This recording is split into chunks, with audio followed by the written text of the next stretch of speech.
ఓం శ్రీ గణేశాయ నమః. శ్రీ గురుభ్యో నమః. వరలక్ష్మి వ్రత కథ. అందరూ అక్షితలు చేతపట్టుకొని నేను చెప్పిన ఈ కథను వినుట ఆరంభించవలెను. సకల ముని గణములతో కూడి రమ్యమై ఉన్న కైలాస పర్వత శిఖరమున నానా విధములగు మనులు చిక్కినదియు, పాటలాలు, అశోకాలు, సురపానాలు, ఖర్జూరాలు, పొగడలు మొదలగు పెక్కు వృక్షములతో కూడినదియు,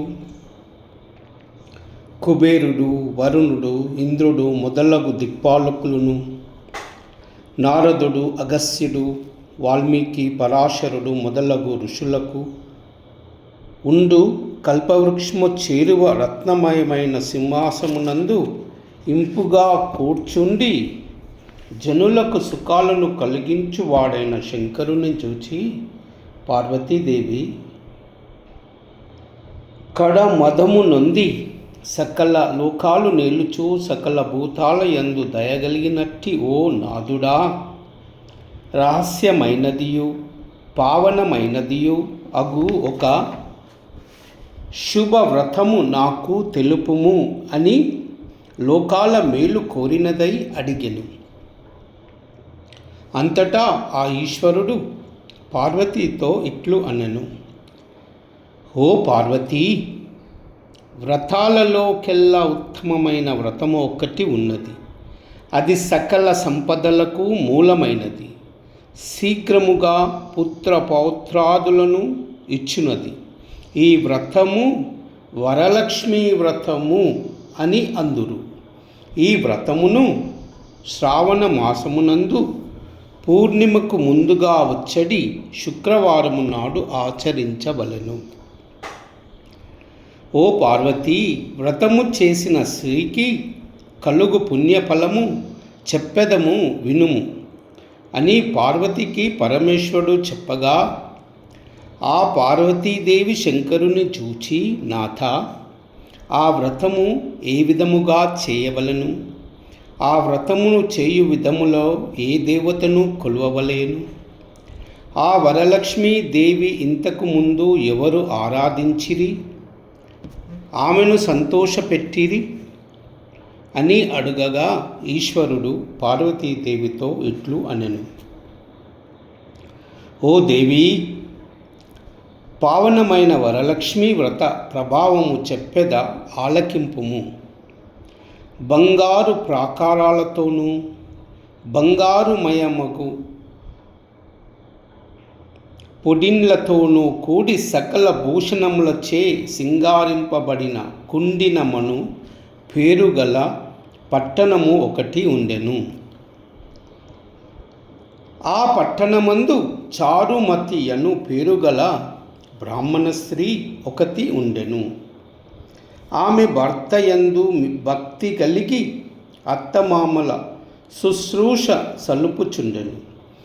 ఆమె అన్ని పనులు చేయగలదు, అన్ని శాస్త్రాలు చదివినది,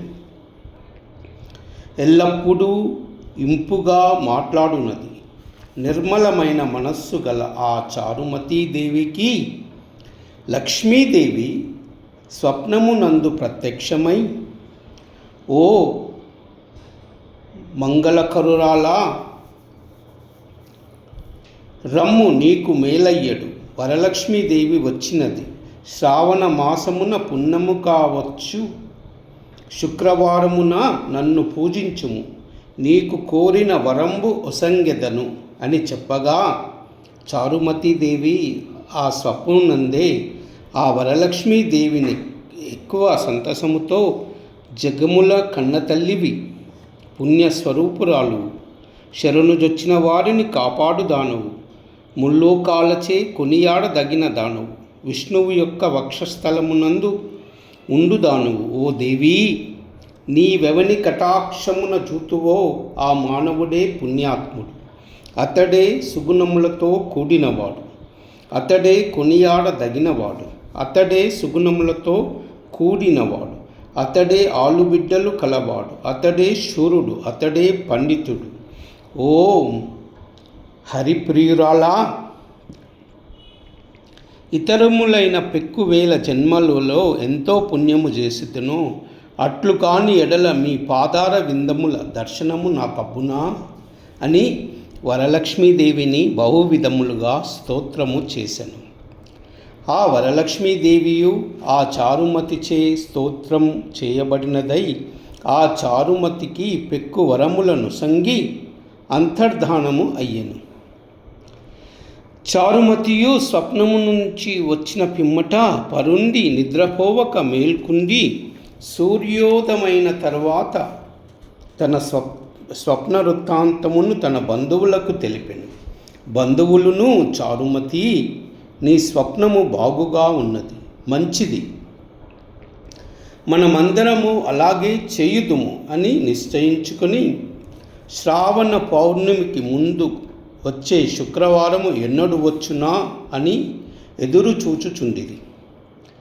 వారి అదృష్టవశమున వరలక్ష్మి వ్రత దినము ప్రాప్తింపగా ఆ స్త్రీలు మనస్సులయందు విచారాలు మాని పరిశుద్ధముగా స్నానము చేసి వింత వింతలైన బట్టలను కట్టి కొత్త బియ్యముతోనూ మరీగుళ్లతోనూ నిండిన పూర్ణ కుంభమునందు వరలక్ష్మీదేవిని ఆవాహనము చేసి చారుమతి మొదలగు వారందరూ భక్తితో పూజలు సలిపిరి. పద్మాననే పద్మకరే సర్వలోకైక పూజితే నారాయణ ప్రియే దేవి సుప్రీత భవ సర్వదా అను శ్లోకము చెప్పి ఆ వరలక్ష్మీదేవిని ఆహ్వానము చేసి చారుమతి మొదలగు వారందరూ భక్తితో పూజలు సలిపిరి.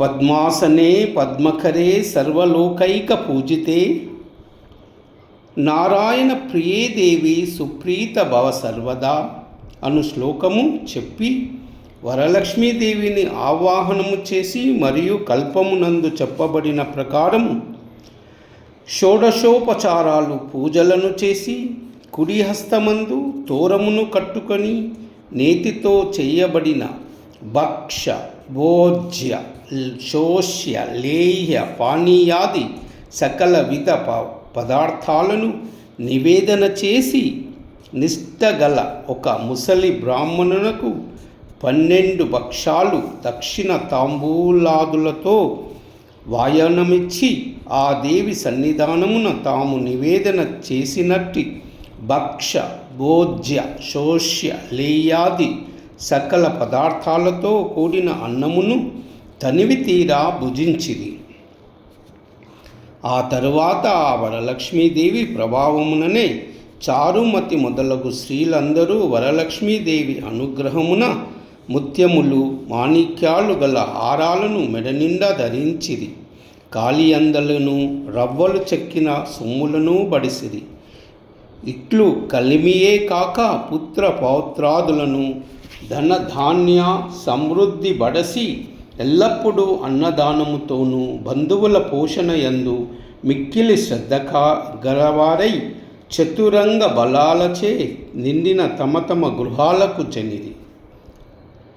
ఓ పార్వతీదేవి, చారుమతి వలన విన్న ఆ వరలక్ష్మి వ్రతమును ఆ నగరమందున్న వారు అందరూ చెప్పుకొనిరి. ఓ పార్వతి, ఇది నిజము, ఇది నిజము. ఈ వ్రతము ఆచరించుట వలన మానవులు శుభాలు పడయుదురు. చారుమతి దేవి మూలమున మనము కోరిన కోర్కెలెల్లా బడసితిమి. చారుమతి ఎంత పుణ్యాత్మురాలు, ఎంత మహిమ కలది. ఆమెకు వరలక్ష్మీదేవి ప్రత్యక్షమై ఈ వ్రతమును ఉపదేశించినది అని చారుమతిని పొగిడిరి. ఓ పార్వతీ, ఇది మొదలు ఈ వ్రతమును వరలక్ష్మీ వ్రతమని లోకమున ప్రసిద్ధమయ్యను. ఇది వ్రతాలలోకెల్లా ఉత్తమమైన వ్రతము. దీనిని నీకు సవిస్తరముగా చెప్పి తిని ఎవరు ఈ వ్రతమును ఆచరించుచున్నారో, వినుచున్నారో, లేక పరులకు వినిపించుచున్నారో వారికి వరలక్ష్మీదేవి ప్రభావము వలన సకల కార్యాలు సిద్ధించి అష్ట ఐశ్వర్యాలు ప్రాప్తించు అని పార్వతీదేవికి చెప్పాను. ఇది భవిష్యోత్తర పురాణమునందలి పార్వతీ పరమేశ్వరుల సంవాదమున వివరింపబడిన వరలక్ష్మీ వ్రత కథ. ఓం శ్రీం హ్రీం శ్రీం కమలే కమలాలయే ప్రసీద ప్రసీద. శ్రీం హ్రీం శ్రీం ఓం శ్రీ మహాలక్ష్మీ దేవ్యై నమః. మహాలక్ష్మీ చ విద్మహే విష్ణుపత్నీ చ ధీమహి తన్నో లక్ష్మీ ప్రచోదయాత్. ఓం నమో నారాయణాయ. ఓం నమో నారాయణాయ. ఓం నమో నారాయణాయ. సర్వమంగళ